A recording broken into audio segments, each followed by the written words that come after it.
Good evening, welcome everyone. We'll call the meeting to order.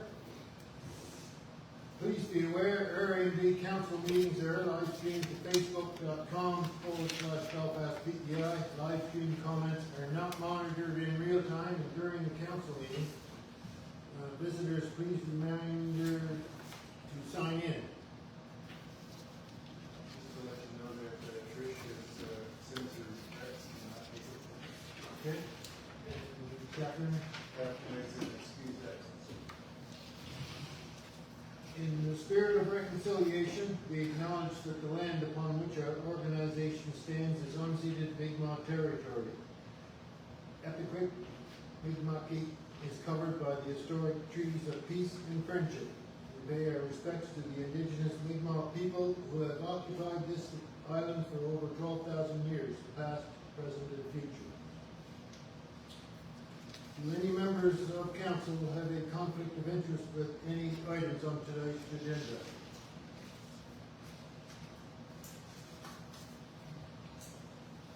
Okay, any other suggested items for today's meeting?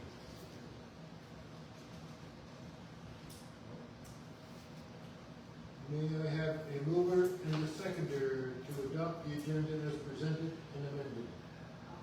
Moved by Ben, second by Bill. All in favor? Aye. Nays? Motion carried. RCMP report for the month of August. Admin Ashley. Okay, so the July and August number of incidents were the exact same, so we're continuing to maintain our low average. Reports can be found on our website, www.ruralmunicipalityofbelfast.com. So if anybody wants to see them in more detail, they're available there. That's all I have for tonight in regards to the RCMP report. Thank you, Ashley. Public presentations, if any. Members of the public are offered 5 minutes to make presentations to council. A reminder, should any member of the public wish to speak on an issue on today's agenda, this is the time that it's allotted for that. All other items, agenda items, are reserved for council's participation. Are there any members of the public wishing to speak on any issue on today's agenda?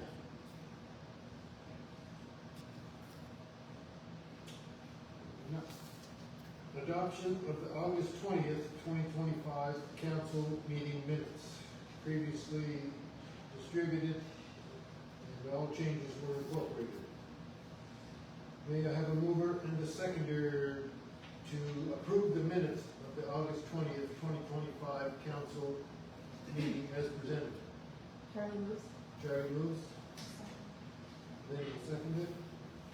All in favor? Aye. Nays? Motion carried.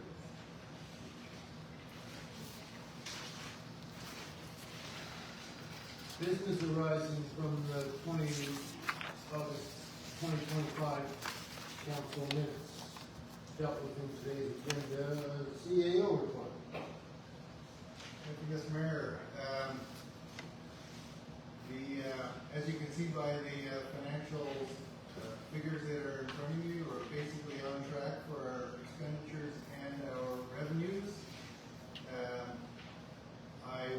Because we now have the audited financial statement that I was able to submit to the province, that additional $15,000 that they said were promising us, we should be able to receive that now in September and or October to add to our revenues. Other than that, everything's on track. Does anybody have any questions?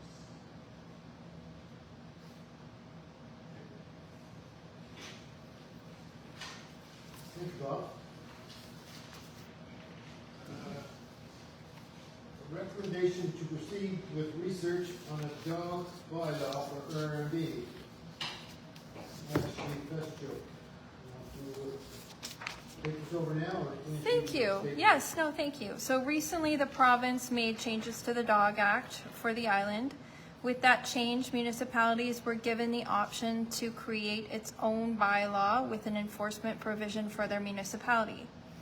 Please note, per the Director of the Humane Society, there is no enforcement in the RMB area, as RMB is currently not under contract, nor are they able to contract our area due to resource limitations. RMB has had a history of complaints in relation to dogs, dog bites, dog attacks, loose dogs, and continue to this day to receive complaints and asking the municipality to do something about it. The process for creating a dog bylaw with an enforcement provision is as follows. Administration to find examples of other dog bylaws from PEI municipalities. Administration to find out pros and cons from the municipalities of having the dog bylaw and enforcement issues around that. Administration to compile statistics from the Humane Society of the number of incidents in the RMB area. Administration to contact the RCMP for any comments or stats they may have. Administration to work out costs for the municipality to have a dog bylaw that is enforced and by who, along with any legal implications. Administration to inform and poll RMB residents about RMB's intention to look at the bylaw with enforcement for comment. Administration to create a report with its finding along with a draft dog bylaw with enforcement for council consideration, and as something that will have cost implications, especially for the enforcement and probably for the legal components, administration will require a council motion to proceed with the actions as described and ultimately to present to council for consideration during RMB's 2026-2027 budget deliberations. And I open this up to the floor for discussion. Okay, before we do that, I'd just like to remind everybody that there is a body of work that has to be done here, but ultimately this is a budget item that will be discussed in February and March, depending on what has been found out by administration. And so I want to make it clear that nobody's making any decisions tonight other than to say we're willing to put the effort into looking at the ramifications, pros and cons, and all that kind of stuff, so that council will have a full package of information to make a decision on. And I also think actually... Do you want me to go ahead with Councillor Bryson's email? Yes, Okay. Had kindly provided her comments because she knew she was not going to be here. And go ahead. Okay. In response to comments emailed from Councillor Kinney, the Dog Owners Act was widely circulated prior to its acceptance and enactment. Comments were solicited from municipal governments and the general public. Whether one agrees or disagrees with its contents is no longer up for discussion with the province. It would be inappropriate for our council to solicit a change in the act which received royal assent only 10 months ago. I am not in support of doing so. Many months ago, I brought to the administration's attention the potential issues surrounding the liability for municipalities arising from this new Dog Owners Act. During informal discussions after the FPEIM meeting, I learned of the potential issues that could arise for municipalities. At that time, both the rural municipality of West River and the town of Three Rivers offered to share information they had received from lawyers and their plans for bylaw creation and enforcement. There has been a misunderstanding, as I assumed the RMB office had reached out to these municipalities, when in fact it has not. Since these municipalities have already paid legal fees and have offered to share their legal advice with us, I would request that we reach out to these municipalities for this to be completed. Whether this is part of collective steps towards a dog bylaw or on its own initially to revisit the issue in October is of no consequence to me. The legal liability of our municipality is not creating a dog bylaw on its own to the legal liability of our municipality in not creating a dog bylaw can, on its own, determine our legal requirements to move forward with this potential legislation. If there is no provincial legislation and municipalities are required to provide enforcement, we choose not to, it leaves us liable and open to potentially being sued should there be a problem. As the issue of dog control has been brought forward on several occasions, I do consider it to hold importance for our municipality. We owe it to our community to undertake thorough research on the topic to be able to come to an informed decision. On the surface, it will be a contentious issue on both sides of the argument. Enforcement and the cost of will require thoughtful examination. As this municipality grows, we must consider how we can maintain the rural environment that we love while also providing services expected from living within a municipality. As we look to the future vitality of our municipality, we must consider the value that we offer. In this affordability crisis, it is essential to provide a value that is adequate to the cost of municipal taxes. It is in my opinion that a municipality without services, without protective bylaws, and without enforcement provides little value. In the endless conversations that I've had with community members, there has been a resounding agreement that they are happy to pay municipal taxes if they are being protected and it is benefiting them. What they are not happy to continue is continuing to pay municipal taxes while having no one to turn to when bad things are happening to them. The individuals who are plagued by dog violations deserve to live in an area that keeps them protected. It is not a right to own an animal, it is a privilege. I do not consider it a privilege to live in peace on your own property while walking down the road or using provincial trails in this municipality. Therefore, I am in favor of moving forward with the researching the creation of the dog bylaw with the caveat that municipal liability be established as one of the first steps in this process. Councillor Bryson. Could you read that bit on the liability thing where you stumbled there? Sure. Over again, please? I'm just, which paragraph? Can you? Just one of the. There's a few sections with liability. Yeah, I'm happy the word was liability. There's a section there. The legal liability of our municipality in not creating a dog bylaw can, on its own, determine our legal requirements to move forward with this potential legislation. In other words, if there's no provincial jurisdiction and the municipalities are required to provide enforcement through, though we choose not to, it leaves us liable, open to potentially being sued should a problem arise. Yes, I just need to interject here. It may leave us liable. Yeah. Thank you. Depending on what, we're gonna look at the various legal opinions, and then our lawyers can determine if it leaves us liable or not.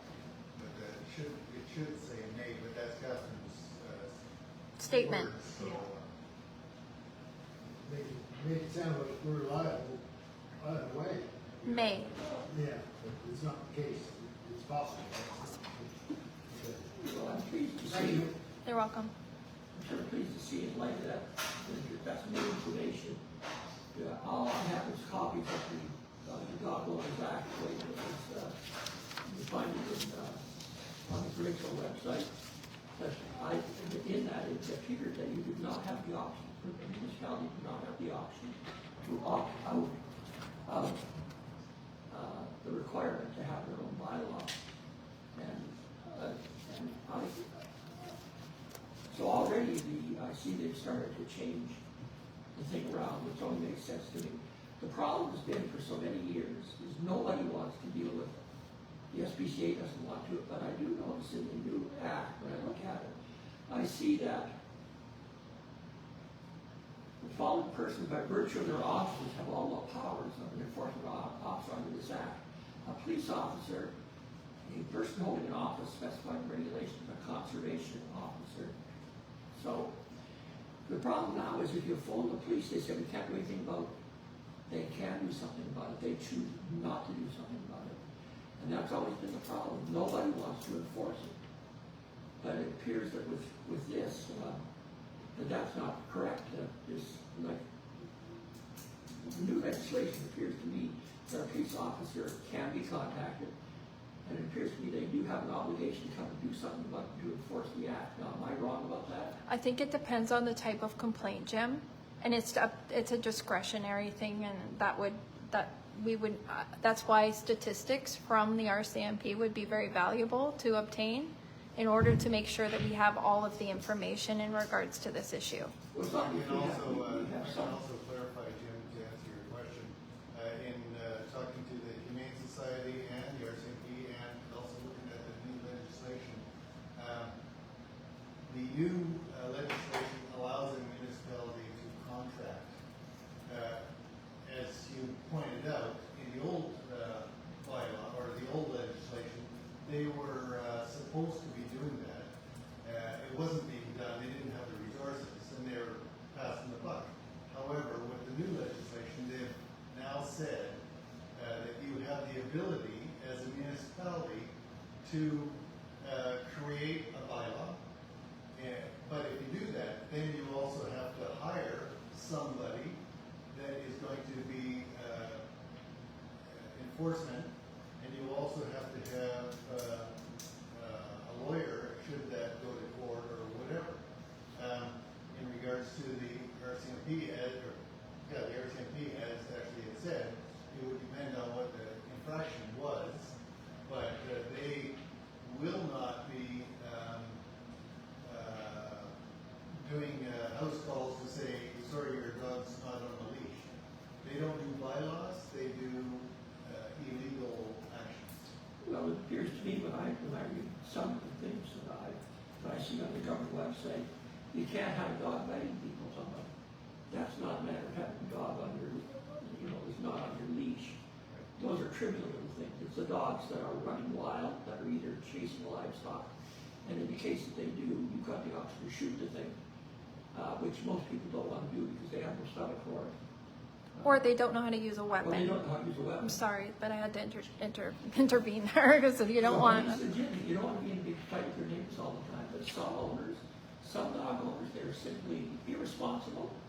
They don't understand that they have to keep their dogs under control. And like, who cares if someone takes their dog for a walk in the woods or they take them to the beach and got them off a leash?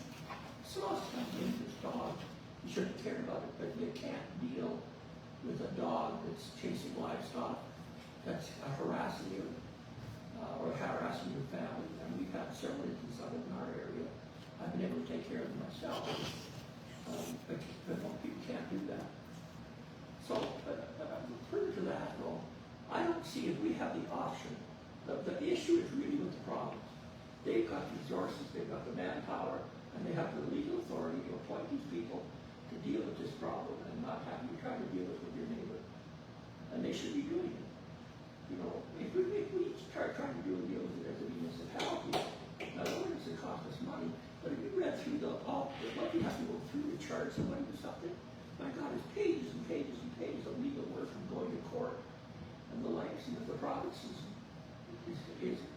they should be doing it, and we should really hold the fire to that. We keep the fire on that. So to Jim's point, that's the purpose of this exercise, so that we will do the research to look at the pros and cons, see who is liable, because there's been two legal opinions, Three Rivers and West River. Yeah, and we were going to, as part of this research process, we're going to look for answers to all the points that Jim just raised, as well as the ones that Catherine raised, so that you can make a decision to say, okay, is it only the province that has this ability? Have they relinquished that delegation to the municipalities and or both? We don't have the answers to that, and what we would like to do is give you all the answers, do the research, and there was two municipalities that were mentioned. However, actually already found that there was 3 or 4 other municipalities that have these bylaws either in place or ready to go. So we want to do the research so that you can decide whether it's appropriate to go forward or not. Now, one opinion that we've received is that we have no choice but to go forward. Another opinion that we've received is that you may have a choice as to whether you go forward if the municipality wants it. So that's way too ambiguous. So we have to do the research to be able to give you the answers so that you can decide if you want to introduce a bylaw or not. and what it would cost and the legal implications. Okay, so if I got this right then, Ashley, you said that as a municipality that we're given the option to create, which means that we have the option to opt out of creating our own bylaw and advising by the province's one.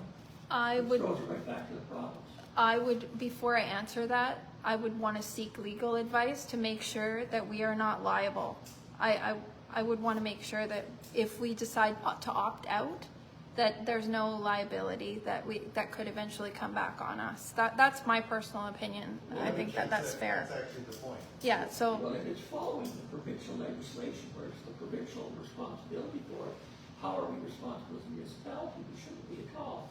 Unless we create our own bylaw, which case we've taken responsibility away from the province and we said we are going to handle this ourselves with all of the ensuing costs, staff time to try to research it, to put it together, to try to figure out a way to hire an enforcement officer, then to actually enforce it, and then have to be also held to account by our neighbors because they're not very happy with us. well, we're going to be held to account by our neighbors anyway, because there are a large group of people that are very concerned Oh, and they should be. about, and it's not just dogs off leash having a fun time in the yard and, you know, maybe running up.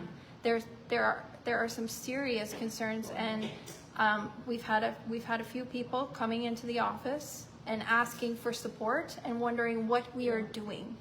So that's why I'm bringing it to the floor, in order to ask for permission to do some more research so that we have all of the information before we make a decision. But There's already- you.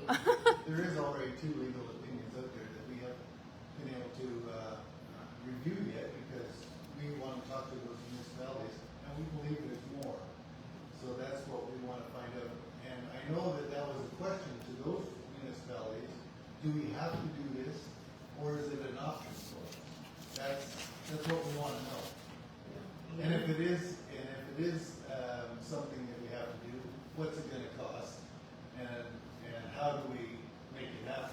And if it's an option, then council would then have the ability to say, well, I want to do it or I don't want to do it based on their own research and public input and all that kind of stuff. So either way, we still have to go back to do the research. So if we do proceed with it, the one thing that I'm concerned about, or that I want to make a mention of, is that I don't want to see a bill from anybody at the end of the thing saying the research exceeded what's already been committed by council towards things. Because that happened once before. We got struck with a bill for $11,000. I don't want to see that happen again. What are you saying? Can I? We have budgets. Okay, go ahead. Ashley. Oh, I was just gonna say, I think Jim wants it to, you know, not cost any more money in terms of administration costs for me to do all of the research. I think, is that correct, Yeah, Jim? that's what You'd I'm like to keep, you don't want it to cost anything, and I Right, understand that. that's correct. Yeah, I get that. Yeah, work within the budget. Yeah. Well, and so I think that like one item that we have in here is that we would potentially look for a legal opinion specifically for our municipality, but maybe that's something that can wait towards, not be the first thing that we do, but be something later on. So that could be an external cost. If we go out and actually get a legal opinion for our municipality, that could be a cost. I think that's something that we should And that's keep something we further would bring down to the road. council for Yeah. that decision. Well, haven't we didn't Kathy already point out that we already have We have- two municipalities? And we have 2 municipalities that have offered to share with us the legal opinion they got. Share their legal Yeah, so I think that would probably be the Well, that's easy, okay. the low hanging fruit, because I'm looking at these steps and stuff like that and thinking, well, maybe we kind of break it up into 2 phases. One is kind of like the administration type stuff and the low hanging fruit. Let's get the free, easy information first Exactly. and see where we think that we're missing information and that we have to pay to get that information. That's on phase 2. And we kind of have a stopgap to be like, okay, we've come this far, this is what we found. Yeah. It makes sense to keep going, and this is actually gonna cost a little bit of money, because maybe we do need to get our own legal opinion, or maybe there is something in there that doesn't, a question that we still have unanswered that we have to go and seek legal opinion for. That would be Ashley, fine. do you have a copy of the regulations that enforce the act? Yes. Specifically with who can, who are the officers that are appointed by the province? I don't have that information. I don't have the names of the officers that enforce. I have copies of the other municipal, the other municipal acts that have been created with certain municipalities, but I haven't had time to read through all of them yet to find out what it is that they're doing and who is enforcing, their bylaws yet. No. Well, with each act, if you do a provincial act, there's normally a set of regulations that go along with it. They're not part of the act, but they say how the act is implemented. Okay. And there will be a set of regulations that goes along with this, and that should answer some questions about the particularly enforcement. Okay. And then carrying forward with answering complaints and then taking them to court. Right. So I'll make sure that I get that once I get permission to kind of get into the research. The stats from the RCMP and the Humane Society, that won't cost anything. That's pretty easy for me to do. That's low hanging fruit. Because we have such a good relationship with the RCMP, that shouldn't be an issue. I can probably get that very quickly. Yeah, I'm kind of disappointed there wasn't an RCMP officer here tonight because we could quiz him on just how they interpret it. That's something that can be arranged, once we have council's permission to kind of do this work, then I'm happy to kind of work with our liaison and bring them in so we can discuss it. They have, they kind of have a heads up about it, but I first think it's important for council to make this decision before we start bringing them in, if that makes sense. Yeah. So, Charlie, when you said look at the tier situation, you said low hanging fruit. Yeah. You're right. What do you consider the first? So I'm thinking that first step. the first steps would be get the other bylaws that are out there, whether Get some of them will them. probably be publicly available, other ones may not be, yeah. Reach out to West River Observers to see if the offer's still open to share their legal advice that they got. Get the stats from the RCMP, but then also compile our stats of the complaints that we've seen. Yep. Are there any numbers in the RCMP report Not this month. on text or? No, but that doesn't necessarily mean that there are not any, because I've heard that there have been, but I don't see them reflected in the report. So that's something that I would like to discuss with the liaison. This thing on the dog bylaw, it came before us, before our previous council last term. But there was a decision made to opt out without at that time. Yes. Any you guys remember? Yes, actually Catherine brought it up through the FBIM report, because they had just finished doing the Dog Act review.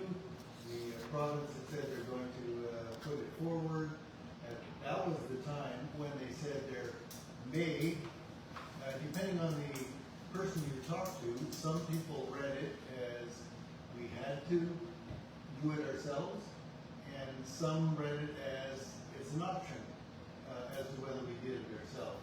At that time, council felt that it was not something we were going to pursue,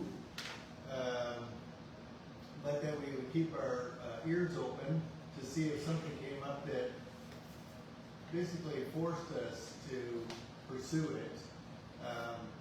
Since we've received more complaints now, and there's more work that has been done by other municipalities, including legal opinions and dog bylaws, this is the perfect time to look at everybody's examples. As is pointed out in the bullets here, we're planning to go out to all these people, get all the information, so that we're not reinventing the wheel ourselves.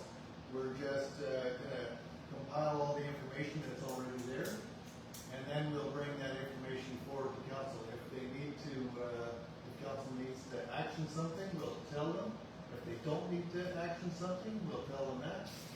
But the only way we're gonna know is if we do the work that is listed in all these bullet points, and as Charlie pointed out. I'd like to get an indication about, maybe it may not be something for public consumption, but at least for the council, I'd like to understand how many complaints are we getting, what is the nature of the complaint, and is there constant complaint from one or two individuals, or is it spread across the board, or just what, like a whole Sure. That could be set up probably just by confidential email. I can do that. There are certain individuals that have requested complete confidentiality. That's, and there's the thing, nobody wants to come forward and push it. No, they're on the fence about coming forward. However, Nasty business.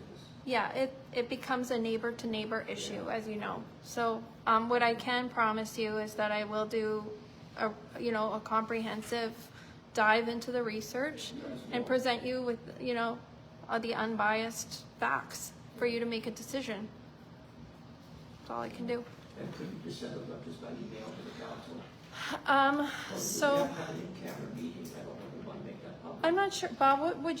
How do you suggest we? You would not do, because with the people that have made the complaints have asked for anonymity, the only thing we're doing at this point is tallying the information and then comparing it with the RCMP stats and comparing it with the Humane Society stats and the other research that is out there, and we can give you what you're looking for without being able to name names. We can also give some examples of exactly what is happening, what Yeah, the I types see of the nature complaints, of the complaints, Right. not necessarily who's made them. but you don't need the names. So yes, because we're not naming names, we would be able to even present updates, for example, at council meetings as we're going along.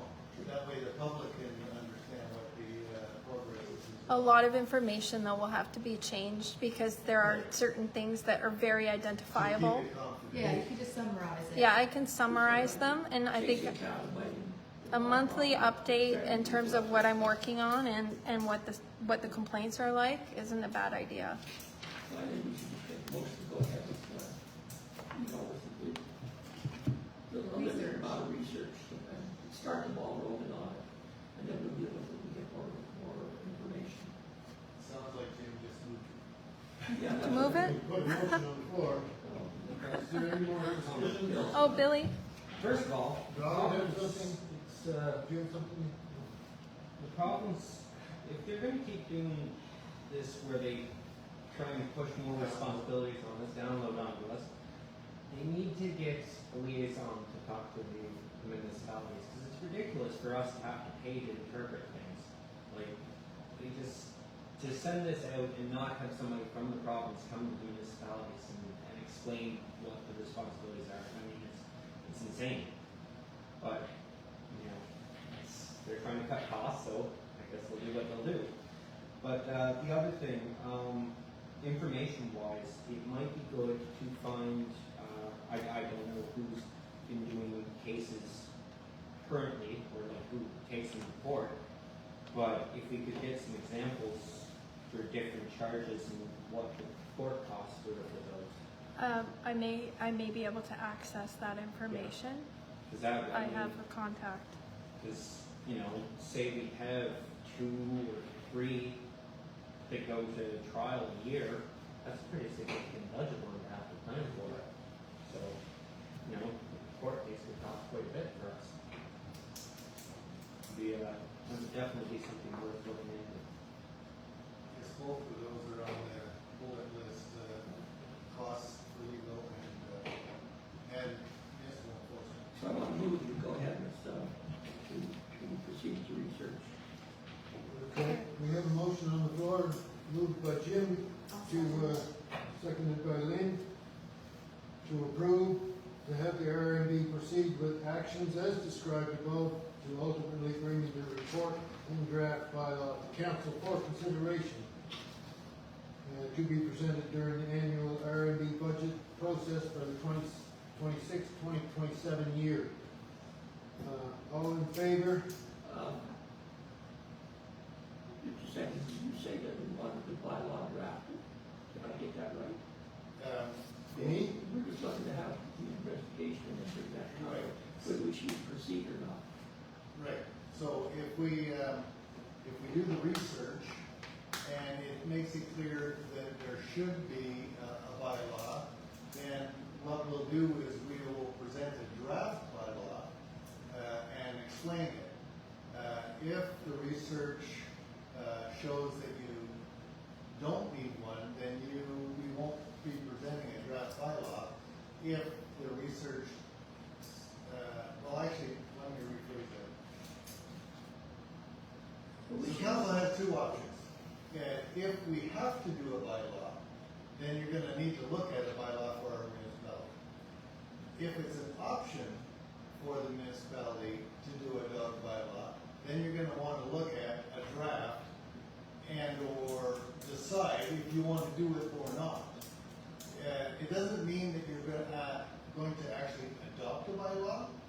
It's just that rather than saying, okay, yes, we think we should give you, or that you should have a bylaw, and we'll present something to you next month or whatever. If we say we think you should, then here's a draft for you to look at. If we think you may, if you decide to, here's a draft that you can consider. So either way, it's more helpful for you if you have something to look at rather than just say, and we can base that bylaw easily by examples of other municipalities. So it's not an onerous thing to give you a draft to look at, but you can just as easily say, no thanks, we don't want to do it. Well, if the council decided we want to. Yeah, I think that like maybe what Jim's getting at, maybe we don't need to make the decision about drafting the bylaw until after we see the research. Because like I think that like, if we're kind of like phasing it, so the way I'm kind of like mapping it out, so we've got phase one, which is kind of like a researching phase, which is all low hanging fruit, gathering all the existing information from other municipalities, the stats from the different organizations, any regulations that we can find. And a phase two would be taking a look at the information that we have. What information are we still lacking? How do we get that information? So that might be, do we need our own legal opinion because there's questions? So I'm seeing it kind of like a decision point at each kind of phase, rather than saying, let's just make the decision to say, yes, go ahead. And then in 2 months, you're gonna come to us and say, we think you should have a bylaw, and here's a bylaw that we drafted. Because I'm thinking that while valuable to have a draft bylaw, looking at the examples of the other bylaws is probably enough for us to kind of like make the decision to go to the next step. So we can, with the approval of the mover, we can adapt the motion that's in front of you, where it says bring a report, and just scratch where it says in draft bylaw. So it says bring a report to council for consideration. Yeah, Exactly. I agree. Okay. Is everybody okay with that change? Yeah. And we have a seconder, Ms. Lean, correct? All in favor of said motion? Nays? Motion carried. Okay, new business for the agenda.